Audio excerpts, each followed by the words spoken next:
அனைவருக்கும் வணக்கம். நான் உங்கள் விஜி. முகம்.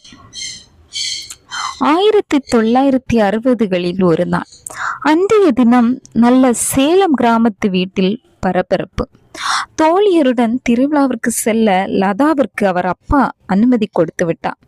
ஐநா சபை தலைவர் போன்ற ஆளுமை மிக்க அப்பாவிடம் கெஞ்சி கூத்தாடி கடு போராட்டத்திற்கு பிறகே ஓகே வாங்கி கொண்டு அருகில் உள்ள செட்டிக்குளம் தண்டாயுதபாணி சுவாமி கோவில் திருவிழாவிற்கு கிளம்பி கொண்டிருந்தாள் 10ஆம் வகுப்பு சிறுமி லதா. அந்த பஸ் பயணம் இன்னும் 8 வருடங்கள் கழித்து அவளுடைய வாழ்க்கையை புரட்டி போடும் என்பதை அப்போது அவள் அறியவில்லை. அந்த காலத்தில் கிராமங்களில் ஏழை வீடுகளில் கோடை விடுமுறையின் போது கிடைக்கப்பெறும் ஒரே ஒரு பயணம் அருகிலுள்ள ஏதேனும் ஒரு கோவில் திருவிழாதான். லதாவின் ஊரிலிருந்து மங்கூன் வழியாக செட்டிக்குளம் நோக்கி பஸ் விரைந்தது. திருவிழா கோலம் என்பதால் அந்த ரோஸ் டிரான்ஸ்போர்ட் பஸ் மக்களை நெல்லிக்காய் மூட்டையாக பாவித்து திணித்து வசூலை வாரி குவித்து கொண்டிருந்தது. பேராசையால் பஸ் குண்டும் குழியும் நிறைந்த ராரில்லா குறுகிய சாலையில் எக்ஸ்பிரஸாக பறந்து கொண்டிருந்தது. முன் சீட்டில் அமர்ந்து லதா இயற்கை காட்சிகளை ரசித்து கொண்டே வந்தாள்.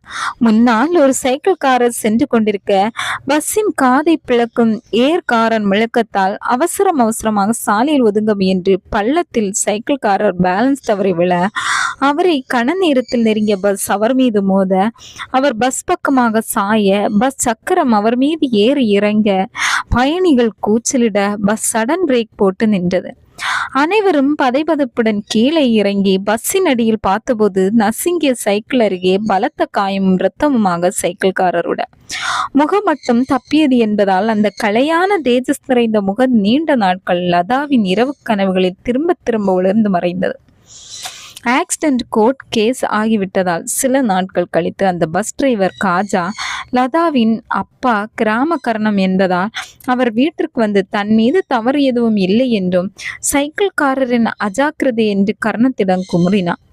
காஜாவுக்கு 3 குழந்தைகள், ஏழ்மை வாழ்க்கை, முடமான அப்பா, கண் தெரியாத அம்மா, துறையூரில் ஒரு கூரை வீட்டில் வாசம். டிரைவர் உத்தியோகம் போச்சு என்றால் எந்த பஸ் கம்பெனியும் காஜாவை மீண்டும் வேலைக்கு எடுத்துக்கொள்ள மாட்டார்கள். காஜா ஐயரிடம் இறைஞ்சும் குரலில், சாமி, நீங்க தான் பெரிய மனசு பண்ணி உங்க வீட்டு பாப்பாவை அரியலூர் கோர்ட்டில் சைக்கிள்காரர் மீதான தவறுன்னு சாட்சி சொல்ல வைக்கணும். நான் உங்களையும் பாப்பாவையும் காரில் கூட்டிக்கிட்டு போய் சாட்சியம் சொன்னவுடன் காரிலேயே உங்க 2 பேரையும் வீட்டிலேயே இறக்கி விடுறேன். வர்ற வெள்ளிக்கிழமை விசாரணை சாமி என்று கதறி முடித்தார். சைக்கிள்காரர் மீதுதான் தவறு என்று போலீஸ் ரிப்போர்ட்டும் சொல்லியது என்பதால் ஐயர் நம்மால் ஒரு குடும்பம் வீணாகி போய்விடக் கூடாது என்று கோர்ட்டுக்கு வர ஒத்துக்கொண்டார். சொன்னபடியே வெள்ளிக்கிழமை கார் வந்து ஐயரையும் லதாவையும் அழைத்து சென்று கோர்ட்டில் லதா சாட்சியம் சொல்லி முடித்தவுடன் மீண்டும் நல்ல சேலம் ஐயர் வீட்டில் இறக்கிவிட்டு கண்ணீருடன் காஜா நன்றி தெரிவித்துவிட்டு விடைபெற்று கொண்டார். வழக்கிலிருந்து விடுதலையாகி மீண்டும் காஜா பஸ் ஓட்ட ஆரம்பித்து விட்டான். வாழ்க்கை பஸ் சக்கரமாக பல வருடங்கள் கலந்தன.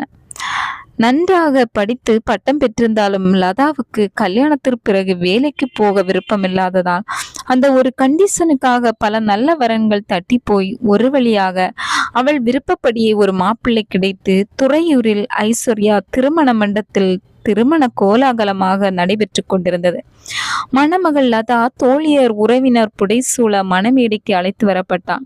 சபைக்கு நமஸ்காரம் பண்ணிவிட்டு மேடையில் வைக்கப்பட்டிருந்த சுவாமி படங்களுக்கு அருகில் இருந்த மாப்பிள்ளையின் மாலையிடப்பட்ட தகப்பனார் போட்டோவை பார்த்து நமஸ்கரிக்க முயன்றவள் அதிர்ச்சியால் திடுக்கிட்டு நின்றாள்.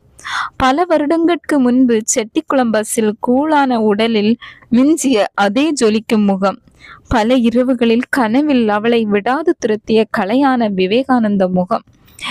அன்றைய இரவு சாந்தி முகூர்த்தத்தில் மாப்பிள்ளை அவர் அப்பா ஆக்சிடென்டில் அகால மரணம் அடைந்ததை நினைவுகூர்ந்தார்.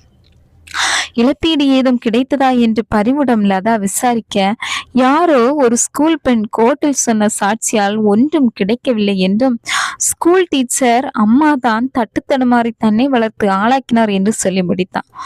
லதாவின் இதய வீணையின் நரம்புகள் அதிர்ச்சியால் அதிர்ந்தன. ஒரு வழியாக சுதாரித்து கொண்டு நான் கனிமுன் முடிந்து வேலைக்கு போக விரும்புகிறேன் என்று சொல்ல எதிர்பாராத இன்ப அதிர்ச்சியால் அவளை இறுக அணைத்து கொண்டு லைட்டை அணைத்தார் மாப்பிள்ளை.